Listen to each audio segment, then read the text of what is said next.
I believe it was last Saturday, about what was happening in Israel, we were all, number one, shell-shocked. And then, obviously, everybody has seen some of the footage and the videos. But first, before they went out on the internet, one of our colleagues who served in the military, still has contacts over there, was sending us footage. And I'm looking at the footage before it actually went out. And it was gruesome and it was horrifying. And it's continued to come out every single day. The Israeli Defense Force, the IDF, they are doing the absolute right thing. They have to completely obliterate Hamas. I don't say that lightly, especially, now, being a member of Congress and we vote on appropriation bills for defense. We vote on supplementals for defense. Some of them are good, some of them are not so good. But when you cast that vote, you have a true understanding of what those dollars are going to, what munitions are being bought, and what the impact of those munitions are when they're deployed. And so it's not something to take lightly. But if you witness, such barbaric actions and they're not held accountable, then all you're going to do is invite more of that. And so, the IDF and their air raid campaign, they need to continue that.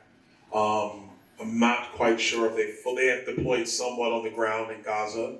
They need to fully deploy. They need to get into the tunnels underneath Gaza City, and they need to root out all of the command structure of Hamas.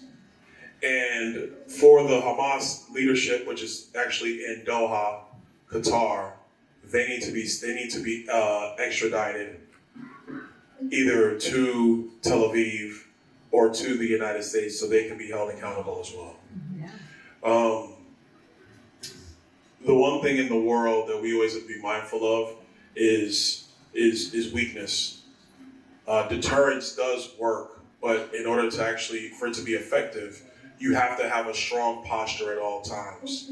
And I know that, our country, we've been a little weary of wars, especially the extended engagements in Afghanistan and in Iraq. But if we retreat from the world to say we're only going to focus on America, we're only going to embolden our enemies across the globe. And I'm not into just having a massive Department of Defense just for the sake of having a massive Department of Defense. I'm not for just deploying troops in any theater around the world just so we can be the policemen of the world.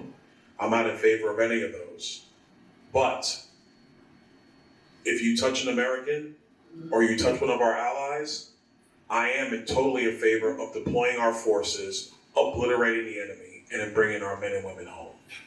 I'm in favor of that.